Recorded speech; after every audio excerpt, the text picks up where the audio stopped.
Okay, hello. Right, last one now, saving the best for last. This one is checking for errors. Now, there is no PowerPoint on this one, so we're just going to be using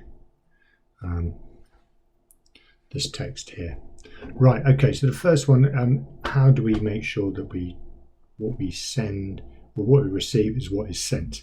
Now, we've already looked at parity bits here, so there's an example here. So we count the number of ones, if you remember, 1, 2, 3, and this must be odd parity because we're using an odd number of ones here.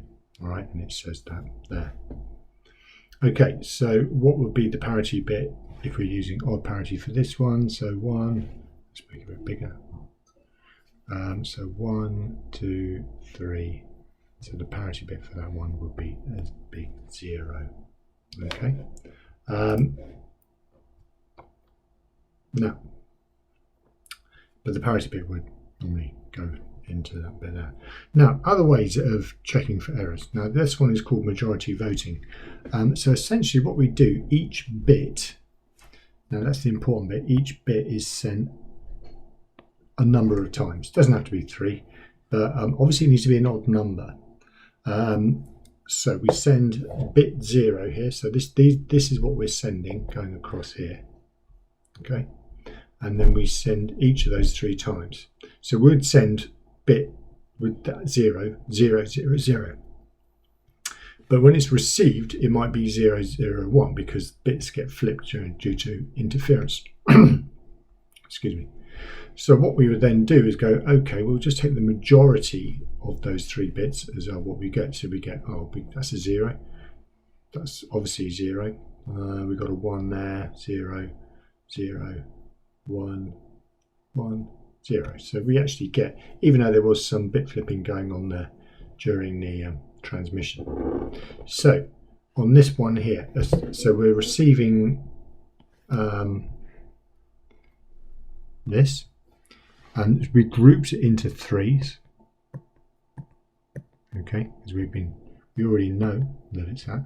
So we're simply saying, right, okay, that must be 0, that must be 1.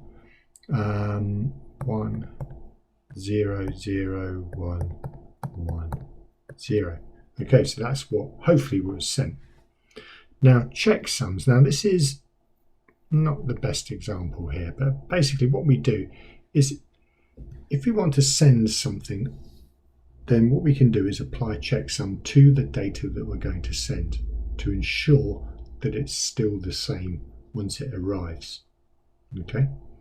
So a mathematical algorithm is applied to the packet data or the data that we're sending. Okay, so it could be just as easy as adding up the bits in the packet, all the bits that we're sending, and then we add them up, and then we could truncate the answer because obviously we don't want to have as much as we're sending. So here's a different example. Now here's a text file. And it just contains the letter A. All right. Now, if you install 7-zip, I think anyway, that you can get SHA. So SHA is secure hashing algorithm. So that's applying a mathematical formula to the contents of that file, and it ends up with that. All right. So if we sent this along with our file, yeah, what the receiver could do is it will get the contents. So the contents is this. Apply the same hashing algorithm again, all right, or checksum, in this case this one, and then it will compare to see if those two are the same. So is that the same as what was sent? If it wasn't, then either the data got corrupted or the actual the SHA that we sent with it got corrupted. But the idea is though that if that suddenly became, you know, during transmission it became Z, all right. When we applied the hash to that, yeah, I can't remember which one I did now, but that is not the same as the one we would have had for A, so they wouldn't work in terms of, they wouldn't check with each other, if that makes sense. All right, so let me just talk about that in a bit more detail. So what we have is our data Yeah, we then apply an algorithm to that to get our checksum. Okay, and it could just be simple as AB, right? So then we send that. This is all sent together, and then our receiver gets the whole lot again, and the checksum was sent. So what the receiver would do is go, okay, I'll have a look at this data that you've just sent me, this data here. I would then do my check, apply the algorithm on that, get a new checksum, if you like. That's not good writing, is it? Okay, so the new checksum, and then compare. Now, if they're the same, then we can say, okay, what we received is what was sent. If they're not the same, then something's gone wrong. Either the checksum's got corrupted or the data's got corrupted. Either way, it's not good, so they'll ask for it to be sent again. Okay, right. Hopefully that's clear. Right. Right. Okay. Back to not that one. Yeah, what's that one? Yeah. Right. So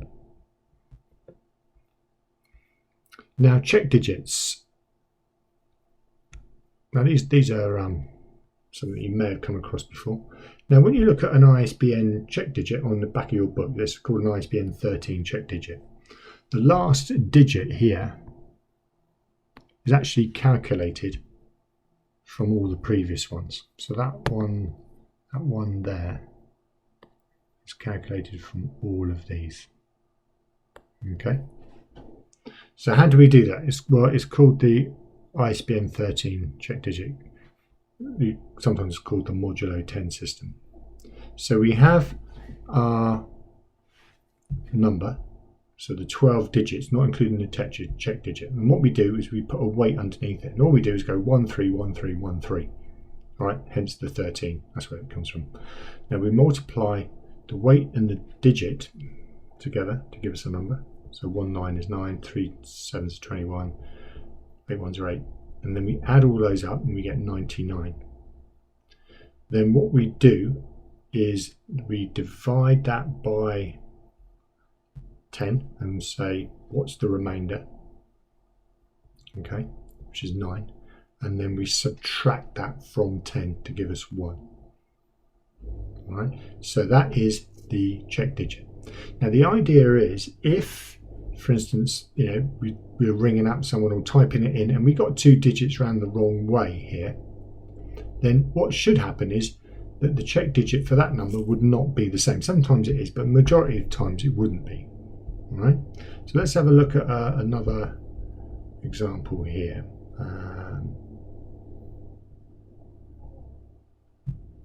Right, so if I want to just look at this one here, 236, it's probably the easiest one. So what I'm going to do then is put 1313 underneath each digit. So 1's 2 is 2, 2 3's 3 3's are 9, 1 6 is 6. Add those up, we get 17. We then work out the remainder, which is 7. Subtract that 7 from 10 to give us 3. So our check digit is 3. All right.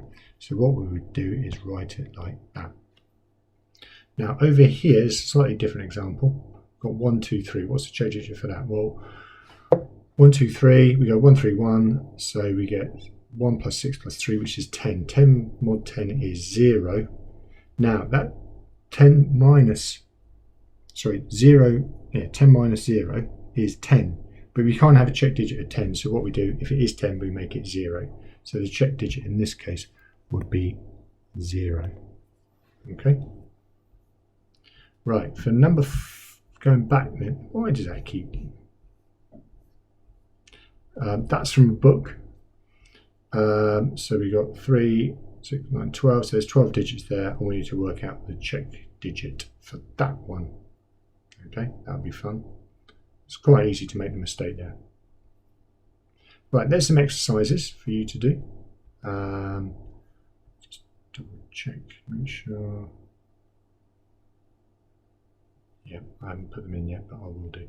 Now, the other thing to do after you've done these exercises, you've got this here. This is a check. I'm going to write a program to do that.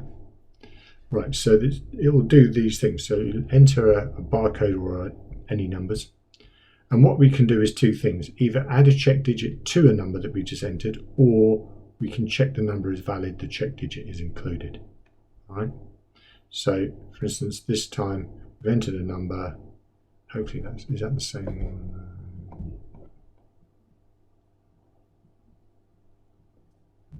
No.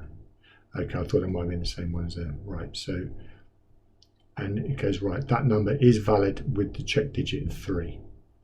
The other way to do it is we put 1, 2, 3, and we'll do 1 this time to add a check digit, so it becomes 1, 2, 3, 0. Right, there's some skeleton code there to help you.